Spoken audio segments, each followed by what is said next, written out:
Ma'am आगे बढ़ते हैं और कुछ जो यहाँ पर गेनर्स की लिस्ट में जो शामिल हैं कुछ नाम, वहां पर भी आपकी राय जानना चाहेंगे।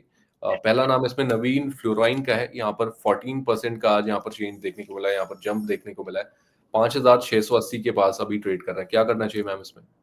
देखिए, अगर आप ट्रेडर हैं और आप इस मूव में हैं तो बुक प्रॉफिट। लेकिन अगर आपका नजरिया थोड़ा और स्ट्रेस्ड है, क्योंकि 14-15% के रिटर्न ऐसे होते हैं जो कि 6-7 महीने में मिलते हैं, और अगर कोई स्टॉक एक दिन में इतना अपरन मूवमेंट कर रहा है तो आप अगर स्विंग ट्रेडिंग कर रहे थे तो ही प्रॉफिट को बुक करें। बट अगर आपका नजरिया थोड़ा सा लंबी अवधि का है, then still one can continue to hold it. और एक और डिस्क्लोजर भी मैं देना चाहती हूँ अंकित जी। नवीन राइट। फ्लोराइन हमारे रिकमेंडेशंस में भी रहा है। आई मीन हमने इसको शॉर्ट टर्म फ्यूचर्स इन सब में बाइंग रिकमेंडेशन देके इसको ट्रेड किया है। It's a disclosure. ओके। बाकी आउटलुक जो है और ये जो भाव था उस समय लगभग 3,800 के आसपास था, और अभी ये 5,600 के आसपास है। सो ये बताना जरूरी है, क्योंकि डिस्क्लोजर है, सेबी की गाइडलाइंस है। मीन टू से कि अगर आपका नजरिया शॉर्ट टर्म में है तो प्रॉफिट बुकिंग या swing trading I would say. लेकिन अगर आप थोड़ा सा रुक सकते हैं, लेकिन ट्रेनिंग आपका जाएगा मिनिमम। मुझे नहीं लगता कि एक स्मार्ट स्विंग ट्रेडर को ये रिस्क लेना चाहिए। अगर आप स्टॉप लॉस समझ लीजिए, यहाँ से आप मिनिमम आपको ये 5,310 पर आपका एक ट्रेलिंग स्टॉप लॉस बनता है। डिस्पाइट ऑफ आप कल की क्लोजिंग पर ही आए होंगे या फिर आप आज की ओपनिंग प्राइस पर आए होंगे, आपने आज एंट्री कभी भी ली है या कल की क्लोजिंग प्राइस पर ली है, तो भी 5,310 is the stop loss that can be considered. तो नजरिया क्लीन होना चाहिए, क्लियर होना चाहिए, उसके हिसाब से डिसीजन लेना है। मैम आपने तो नवीन फ्लोराइन में काफी पहले उसे मल्टी बैगर रिटर्न्स ही बना दिए यहाँ पे। और जो तो व्यूअर्स हैं वो भी जानना चाह रहे हैं मैम कि जब उस टाइम पे नवीन फ्लोराइन अभी भी स्टॉक्स मौजूद हैं, अगर ऐसा कुछ है आपके पास स्टॉक जहाँ पर ऐसे मल्टी बैगर रिटर्न्स बन सकते हैं? देखिए, अभी कुछ स्टॉक्स हैं, जैसे मेरी नज़र में अभी डाबर है। मैंने पिछली बार, वैसे याद है मुझे, एसबीआईएन आपके साथ में शेयर किया था क्या, पीएसयू सेगमेंट से किया था। तो right ma'am. State bank of India 800-810 के पास में था I think that point in time, और अभी वो 940 पर है। तो आपके व्यूअर्स भी अगर उन ट्रेड्स में हैं, they can consider to book profit. हालांकि पीएसयू की जो रैली है ये फंडामेंटल रैली है, it's not a technical based move. तो ये राइट। जो रैली का मूवमेंट है थोड़ा और प्रोलॉन्ग चल सकता है। तो फिर भी अगर एक इन एंड ऑल बात करें तो एसबीआईएन परसेंटेज वाइज मैं इसको देखना चाहती हूँ एक बार अंकित जी। इन एंड ऑल लगभग 14-15% का गेन ये भी दे रहा है। तो अगर बुक करना चाहते हैं तो करें, अदरवाइज होल्ड कर सकते हैं। Well, coming back to the Dabur India. Dabur India में अगर वापस से प्राइस आपको देखिए 400 मतलब अभी 489 के पास में है। अगर आपका नजरिया थोड़ा सा लंबी अवधि का है तो आप इसको 2 फेज में इनकैश करने की कोशिश कर सकते हैं, क्योंकि जितने भी स्टॉक्स मैंने अभी नाम लिए उनमें नजरिया स्विंग का ही था, शॉर्ट टर्म का, आई मीन इन्वेस्टिंग का था। तो नवीन बिल्कुल। डाबर इंडिया अभी लगभग 490 के पास में है। ग्रेजुअल फेज में इसमें 490 से 470 तक बाइंग ली जा सकती है, with strict stop loss at 435, and do expect the target approximate 550 onwards up to 610। तो ये भी स्विंग का व्यू बनता है, बट एक्सपोजर ग्रेजुअल मोड पर रखे। ऑलराइट, तो जो लोग हैं जिनसे नवीन फ्लोराइड अगर आपसे मिस हो गया तो आपके लिए यहाँ पर एक और ट्रेड जो है आपको मैम की तरफ से दी गई। डाबर के अंदर आप यहाँ पर अच्छा जो मौका है, आपको स्टॉप लॉसेस भी बता दिए हैं, टारगेट्स भी पता है, और एंट्री करने के लिए जो एक रेंज है वो भी आपको बता दी गई है। तो आप अपनी रिसर्च कर सकते हैं, और अगर आपका इस पर कोई भी व्यू बनता है, अगर कोई भी कंफ्यूजन है, तो आप दोबारा से हमसे कनेक्ट कर सकते हैं। हम आपको उसका आंसर मैम से जरूर कनेक्ट करा के देंगे। मैम अगला जो काउंटर है यहाँ पे वो चेन्नई पेट्रो का है। यहाँ पर हमें कल के दिन पर भी अच्छी यहाँ पर बाइंग देखने को मिली थी, काफी अच्छी रैली देखने को मिली कल के दिन पर भी चेन्नई पेट्रो में। आज 10.5% की यहाँ पर तेजी देखने को मिली। चेन्नई पेट्रो में अभी भी है कुछ अपसाइड, या फिर यहाँ पे प्रॉफिट बुकिंग करनी चाहिए?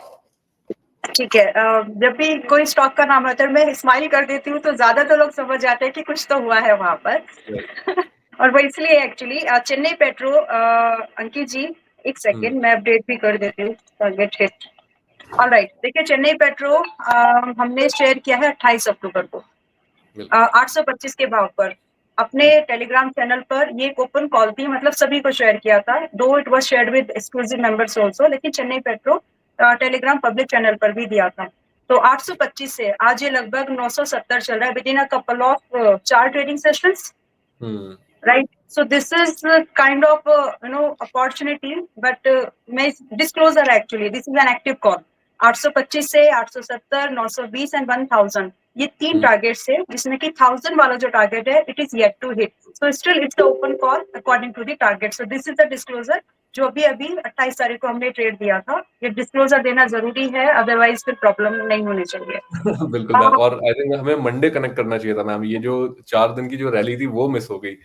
बट अभी भी चेन्नई हाँ, मेट्रो में अभी भी मौका है. आप यहाँ से जो लेवल्स अभी आपको मैम ने बताया कि 1000 तक के जो लेवल्स हैं वो भी यहाँ से अचीवेबल हैं, तो आप यहाँ से भी अपना व्यू लेकर के चल सकते हैं. मैम स्टॉप लॉस क्या रखना है अगर यहाँ पर मैं एंटर करते हैं? हाँ, मैं इसमें देखिए जो आज एंट्री कर रहे हैं अंकित जी, उनके लिए रिवाइज लेवल्स है. एंट्री भी उनकी क्योंकि महंगी है, तो उनको अपना जो रिस्क है वो कंपैरेटिवली अभी कम करके ही चलना पड़ेगा. पुराने रिस्क पे जाएंगे तो पुराना स्टॉप लॉस तो 740 का था, so that won't work out. यहाँ से अगर आप 970 75 की रेंज में if you are buying it now, तो आप और टारगेट आप एक्सपेक्ट कर रहे हो 1000, तो कंपैरेटिवली छोटा टारगेट बनता है. आपको अपना नजरिया जो है थोड़ा बढ़ाना पड़ेगा, समय देना पड़ेगा. तो यहाँ आपका जो स्टॉप लॉस बनता है, देखिए अप्रोक्सीमेट आज की डेट में स्टॉप लॉस बनता है, इससे कम में बात नहीं बनेगी. इट कम्स एट यस 760 का 760 का स्टॉप लॉस है. एंड इसके अगेंस्ट में आप 1000 का टारगेट मत करिए, थोड़ा सा स्ट्रेच कर लीजिए, टाइम दे दीजिए. लगभग 1040 से लेकर के आप लगभग 1200 का टारगेट कर सकते हैं. बट कीप इन माइंड जो लोग 825 पर आए हैं उनके लिए ये प्रॉफिट बुकिंग जोन बनेगा. दैट मीन्स आपको कंसोलिडेशन पेस जो है वो थोड़ा सा ज्यादा देखना पड़ सकता है. हैव दिस अंडरस्टैंडिंग, तभी इसमें आपको अपना व्यू बनाए. ठीक है. ओके, चलिए ठीक है मैम. ये तो मैम टॉप गेनर्स की बात होगी और आपने भी अच्छे रिकमेंडेशंस दे दिए जिन लोगों के पास अभी भी जो मौका है, जो मौका ढूंढ रहे हैं उनके लिए. आपने 2 स्टॉक्स जो बता दिए, लेकिन अब बात बीच करते में हैं भी मैम कोई लूजर्स अगर कैटेगरी. जी बीच में अगर कोई स्टॉक ऐसा बनेगा, अगर आप पूछते हैं, तो उस बीच में अगर कोई अच्छा स्टॉक लगा तो मैं उस पर, अगर फ्रेश बिल्कुल मैम, बाइंग ऑफ का व्यू कोर्स. बनेगा तो शेयर. बिल्कुल, आप बीच में अगर कोई भी ट्रेड आती है, कोई भी आपको ऐसा मौका दिखता है, प्लीज शेयर करें मैम. अभी के लिए हम अगर लूजर्स कैटेगरी की बात करें मैम, क्योंकि यहाँ पे बहुत जो लॉसेस हैं वो रिटेलर्स के होते हैं. इस कैटेगरी में आज सबसे पहला नाम जो है वो बंधन बैंक का है. यहाँ पर 7.5% की यहाँ पर गिरावट देखने को मिल रही है. 158 पर ट्रेड कर रहा है. बंधन बैंक को लेकर के क्या व्यू बन रहा है मैम यहाँ से अभी? देखिए बंधन बैंक अच्छा खासा गिर गया है, और थोड़ा सा इसमें रुकिए. इमीडिएट एंट्री बनाने की, इस डिप को तुरंत मत खरीदिए, थोड़ा सा रुक जाइए. क्योंकि जब रीजन कुछ जो रिजल्ट के रीजन होते हैं ना, तो उसको इम्प्रूव, जो एक्चुअल वैल्यूएशन होनी चाहिए रिजल्ट के एडजस्ट करने के लिए, यानी उनके मल्टीपल्स एडजस्ट होंगे तब जाकर के आप उसको खरीदे, और साथ में प्राइस एक्शन भी वैसा बढ़े. तो ना तो ये अभी सपोर्ट पर है, और अगर हम इसमें वैल्यूएशन की बात करें तो अपने सेक्टर से लगभग double multiples price to earning charge कर रहा है. महंगा है, दुगना महंगा है. तो ये जस्टिफाई नहीं आज की एंट्री. ना तो ईयर ऑन ईयर बेसिस पर प्रॉफिट है, ना ही क्वार्टर ऑन क्वार्टर पर बेसिस पर प्रॉफिट है. So if you are looking for a fresh buying, थोड़ा सा वेट करिए. एक ऐसा भाव ढूंढिए जहां पर अच्छा, जिसके बाद आपका रिस्क कम हो जाए. एंट्री में सिर्फ यही इंपॉर्टेंट होता है, try to control your risk as low as you can. Now अभी ये 158 पर है. इन माय ओपिनियन ये आपको लगभग एक बार वापस मिल सकता है, लगभग 140 से 45 की रेंज में. एंड अगर मैं रेट किस परसेंटेज वाइज बात करूं, तो 158 से 145 और 140 की जो रेंज है, क्लोज टू 7 to 10% का डिप है. तो खरीदने के बाद उस डिप को देखने की जरूरत नहीं है, आप वेट ही कर लीजिए उस रेंज का, अलर्ट लगा के रखिए, और जब यहाँ पर आए तब फ्रेश बाइंग का व्यू बना सकते हैं. स्टॉप लॉस उस कंडीशन में ध्यान रखें, अगर बना भी रहे एंट्री, तो उस कंडीशन में जो स्टॉप लॉस बनता है वो 131 का है. चलिए ठीक है. तो बंधन बैंक पर व्यू हो गया. अब मैम अगला जो यहाँ पर काउंटर है वो मोतीलाल ओसवाल का. यहाँ पर भी 6-6.5% की गिरावट देखने को मिल रही है. 959 पर अभी ट्रेड कर रहा है. मोतीलाल ओसवाल पर क्या व्यू है यहाँ से? अच्छा, मोतीलाल ओसवाल से याद आया अंकित जी, मैंने आपको लास्ट टाइम जब हम जुड़े थे, क्या हम दिवाली के आसपास जुड़े थे क्या? बिल्कुल मैम. यस. तो शेयर हम्म, इंडिया मैंने डेफिनेटली दिया होगा. जी शेयर शेयर इंडिया इंडिया ने. 1, यस. तो शेयर इंडिया आई थिंक मैंने 145 140 के 142 145 के आसपास आपको दिया था यहाँ पर, जिसमें के टारगेट जो थे 210, नहीं 170 185 कुछ. एक मिनट में चेक ही करके बता देती हूँ. तो दिवाली से अब तक इस स्टॉक ने भी बहुत ही अच्छा परफॉर्म किया है. Just a minute. और ये आपके मेंबर्स को मिला है, मतलब हमने उस समय एंट्री प्राइस पर ही था. All right. वेल, इसका जो टारगेट है, यस, तो वन, इसमें जो टारगेट थे मेरे ख्याल से 175 210 ये सब टारगेट्स थे इसके। तो 184 184 ओके। तो ये इसमें 145 के आसपास से 184 एंड 2 टर्न, ये 2 टारगेट्स इसमें हिट हो गए हैं। एंड अगर यूजर पॉइंट ऑफ व्यू से बात करें तो दिवाली से अब तक इस स्टॉक ने लगभग 35 से 45% का गेन बना करके आपके मेंबर्स को भी दिया है। So if they right. Want to consider to book they can, because इसमें अभी जो है थोड़ा सा प्रोलॉन्ग प्रॉफिट बुकिंग चल सकती है।